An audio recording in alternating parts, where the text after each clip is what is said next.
That's it. Here at the Raja Mangala Stadium, Manchester United have beaten Liverpool in the first pre-season game of the tour. Fair to say, I didn't see that coming.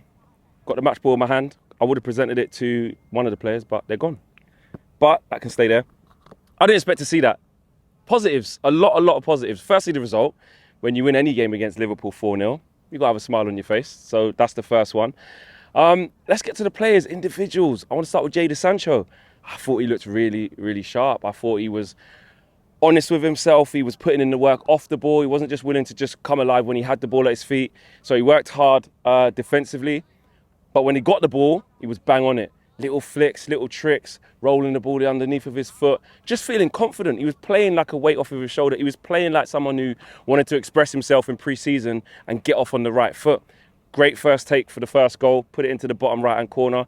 He set Rashford up. Rashford, I think it got blocked on just about 6-yard line. But he was just at it. You know, gave Diaz a little shimmy. Do you know what I mean? It looked like the Jadon Sancho that we want to see arrive at Manchester United. As KG would say, and a lot of you guys would say, is it the answer to the right-hand side? Is it the answer to the right-hand side? Truth is, we'll have to wait and see. But he spent a lot of time out on the left last year because obviously the situation with Marcus playing so poorly. And it's a different setup. But maybe that's where Erik Ten Hag sees him playing. It's only one game. But I was really happy with him. Anthony Martial, you know, look, it's really weird with Tony because this is a player, let's be honest, a lot of us has made our mind up on. A lot of us had been like, what's the point? And is he going to move on? And it's maybe time. And I'm not saying that because he scored a goal today and played well, that all of that's gone.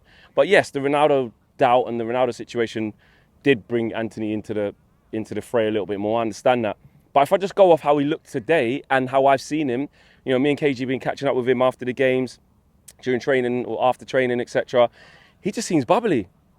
Honestly, and I do generally mean that. And I don't like that thing of like, oh, Martial's moody, he doesn't try. That's just naturally his personality is quite laid back, is quite reserved.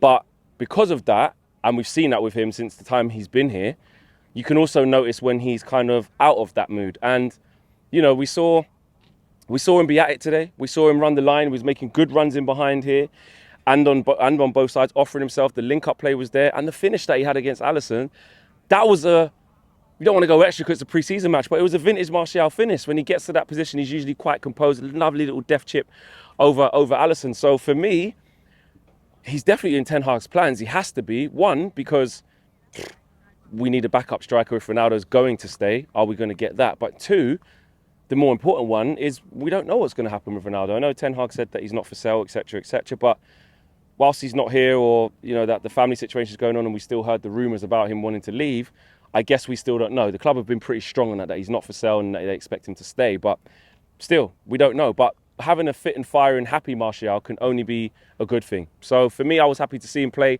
I was happy to see the way that he played. And again, he was honest with himself, working hard off the ball. Rashi did okay. He got into some good positions. He looked sharp, but the final end product wasn't quite there for him today. But the work rate was there from him. And he looked bright.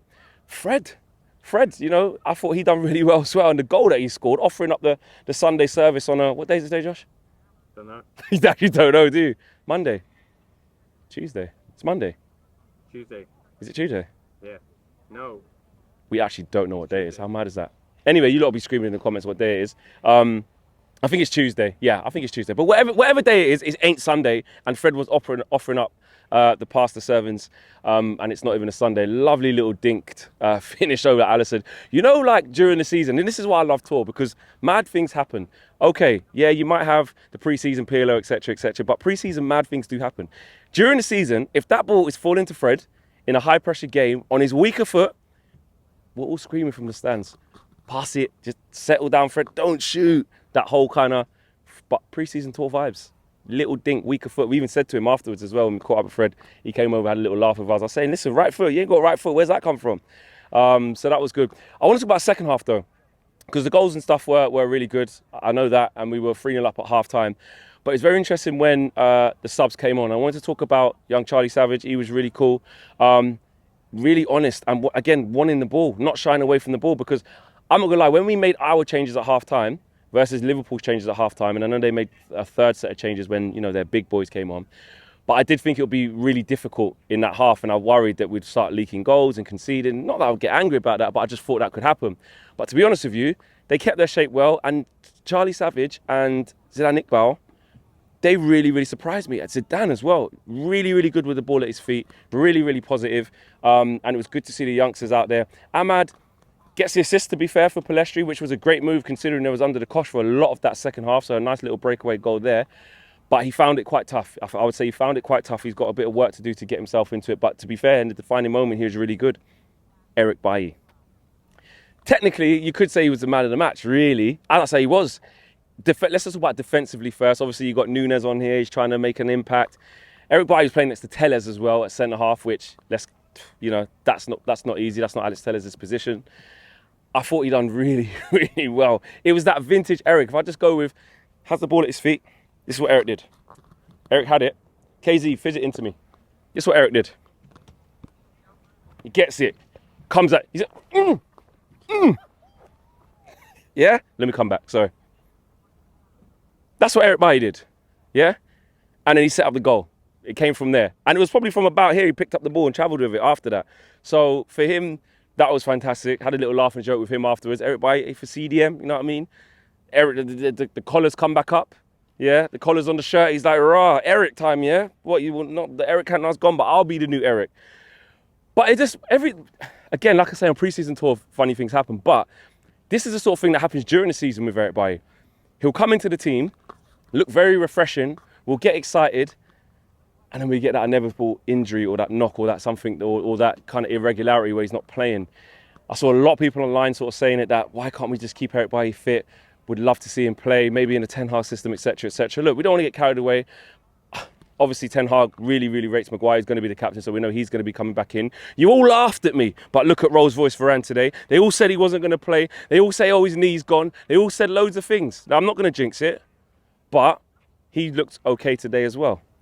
Do you know what I mean? And he confirmed after the game that he was okay. I know he went down over there in the far corner. We said to him after, you okay? I thought your knee. He said, I'm fine. So there's options there, but back to Eric Bailly, I thought he was really good, especially defensively as well. Anytime Nunes was trying to get in, anytime he was trying to make a run in, he was just mopping up. And obviously he's got to cover Alex Tellez, who doesn't normally play there as well. Terrell Malacia as well, a little bit nervous. First game, took him a while to get into it. I don't think he fully got into the game. A couple of little flashes where he was kind of quick, direct, but I think he's got more gears to go up. So essentially, it was fine, but I think what we did see, patient build-up, intense play, especially with the first team in the first half. I did see the patterns of play. I did see us trying to hold on to the ball, being quite patient. Took us a while to get into it. First sort of 5-10 minutes, I was thinking, bloody hell, this is Liverpool's Z team and can't keep the ball here. But once we got into our rhythm after the first 10 minutes, I thought we were really good, as you would expect with the two calibre of teams that were on the pitch at that time. But I think Eric Ten Hag will, result aside in the clean sheet, obviously, he'll be very, very happy. And David De Gea as well. I thought his passing was very, very good. A lot of times we've spoken about, you know, I'm not going into it now, but the conversation regarding him with his feet and going forward with Ten Hag, it's one game, yes, but off today's performance, he was very, very positive with his feet as well. So my man of the match, I'm going to give it to Eric Bailly. He's very entertaining. When you come on tour, you want to see entertainment.